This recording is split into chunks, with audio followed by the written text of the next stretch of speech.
কেশরহাট পৌরসভার প্রতিষ্ঠাতা পৌর প্রশাসক বাংলাদেশ জাতীয়তাবাদী দল কেশরহাট পৌরসভার বিপ্লবী সভাপতি মোহনপুর উপজেলা যুবদলের সাবেক বিপ্লবী সভাপতি কেশরহাট পৌরসভার নির্বাচিত সাবেক পৌর মেয়র আমাদের সকলের শ্রদ্ধেয় বড় ভাই আলাউদ্দিন আলী ভাইকে আজকের অনুষ্ঠানে বক্তব্য রাখার জন্য এই পর্যায়ে অনুরোধ করছি। আউযু বিল্লাহি মিনাশ শাইতানির রাজিম বিসমিল্লাহির রহমানির রহিম। বাংলাদেশ জাতীয়তাবাদী দল ৩ নম্বর ওয়ার্ড শাখা কর্তৃক আয়োজিত বাংলাদেশের দ্বিতীয়বার স্বাধীনতা অর্জনের এই আনন্দ উৎসব উদযাপন করার জন্য আজকের এই আয়োজনের শ্রদ্ধাভাজন সভাপতি আমাদের হাফিজুর রহমান বকুল ভাই উপস্থিত আছেন। এই পৌরসভার বিএনপির গঠন করার যে কারিগরবৃন্দ সেখানে মঞ্চে উপস্থিত আছেন এবং বিএনপির মূল শক্তি ছাত্রদল, যুবদল, কৃষক দল, শ্রমিক দল, স্বেচ্ছাসেবক দল সহ এই ৩ নম্বর সহ সমস্ত নেতৃবৃন্দকে জানাই আমি সালাম। আসসালামু আলাইকুম। ভাইয়ের আমার, আগামী 14 তারিখ বুধবার বাদ আসর আমরা বক্তব্য রাখবো। ইনশাল্লাহ সবাই সেখানে আসেন। আমরা এই কয়দিন এই বিজয়ের পিছনে আমরা কি করলাম সেটারই আমরা একটা মূল্যায়ন, আমাদের কোনো মূল্যায়ন মিটিং না, আমাদের বিএনপি কি করলো। তো কিছু কথা, কিছু স্মৃতি মনে পড়ে যায় এই মাঠে দাঁড়ালে, সেটি কথা বলে আমি শেষ করব। 4 মিনিট সময় আছে। এই স্কুল এমনই একটা স্কুল যে স্কুল বিএনপি প্রতিষ্ঠা করেছে। ব্যারিস্টার আমিনুল সাহেব ছিলেন, তখন বিএনপি মহাসচিব ছিলেন সালাম তালুকদার সাহেব। আমরা তখন সালাম তালুকদার সাথে হ্যান্ডশেক করেছি এই মাঠে। তো এই স্কুলের রেজিস্ট্রেশনের সময় অ্যাপ্লিকেশন হয় নাই, অর্থাৎ মঞ্জুরি হয় নাই। এই স্কুলের বিল্ডিং করে দিয়েছে বিএনপি সরকার, ব্যারিস্টার আমিনুল হক।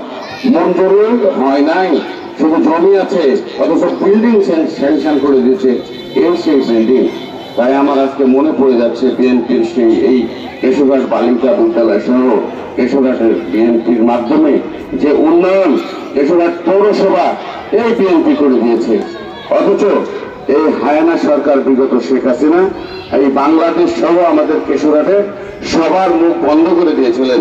তাই আমাদের ছাত্র জনতা, ছাত্র ভাইরা এই যে সমাজে একটা বৈষম্য তৈরি করেছিলেন, এই বৈষম্য বিরোধী আন্দোলনের মাধ্যমে অসংখ্য ছাত্র আত্মহত্যার মাধ্যমে এবং আমাদের আবু সাঈদের তরতাজা যুবক তার রক্তের তাজা রক্ত রাজপথে ঢেলে দেওয়ার মাধ্যমে এই আন্দোলনকে বেগবান করে এই হায়না সরকার শেখ হাসিনা সে আজকে বাংলাদেশ থেকে বিতাড়িত হয়েছে। ভাইরা আমার, আমরা আশা করি তার এই বিতাড়নের পরে তার যে অপকর্ম আজকে ফুটে উঠেছে।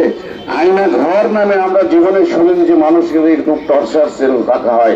তাই আমি মনে করি যে এই প্রফেসর ইউনূস সাহেব, যিনি আমাদের এই বাংলাদেশের রাষ্ট্রের দায়িত্ব নিয়েছেন অন্তর্বর্তী সরকার, উনি একজন বিশ্ববরেণ্য ব্যক্তিত্ব। আমি এই মিটিং এর মাধ্যমে মনে করি এই হাসিনাকে নিয়ে এসে ওনার সৃষ্টি ঘরে আয়না ঘরে রাখার জন্য আমি তাকে অনুরোধ করছি। দেখুন এই আয়না ঘরের কি যন্ত্রণা। ভাইয়ের আমার, আপনারা ইতিমধ্যে দেখেছেন এই হায়না শেখ হাসিনার আগান হচ্ছে। ভাই, বক্তব্য হবে 14 তারিখ, 14 আগস্ট, 14 আগান দিচ্ছে, 14 আগস্টে অবশ্যই আসবেন। এবং আজকে জামাতে ইসলামের মশিউর রহমান 3 থানার কথা বললেন, তো 5 থানার ওনারা মিটিং করেছে, পবা, মান্দা, আনর, বাগমারা আর মোহনপুর।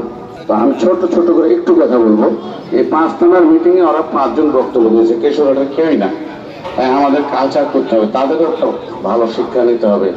আমাদের 5 জন, আমাদের এই সময় নাই, অথচ এসে কেন পরিচয় করে দিতে হবে আমার বোধগম্য না। কর্মমূল্যায়ন মিটিংয়ে আমাকে একটু বুঝিয়ে দিলে আমি খুশি হতাম। আগামী দিনে 14 তারিখে বিশাল মিছিল যেন হয়, 5 থানাকে যেন ছাড়িয়ে যেতে পারি, সেটা করতে পারবো না। খাইলে 3 নম্বর ওয়ার্ডের ডোনার, আমাদের বিএনপি ডোনারকে এই ওয়ার্ডের 5 তারিখে সমস্ত নেতৃবৃন্দ তো আছে, ওকে আমি এই মিছিলের নেতৃত্ব দেওয়ার আহ্বান জানিয়ে আমাদের সকল ওয়ার্ডের নেতৃবৃন্দকে সেদিন একটু সচ্ছল হওয়ার জন্য, আজ থেকে একটু প্রচারণা করার জন্য অনুরোধ জানিয়ে দিচ্ছি।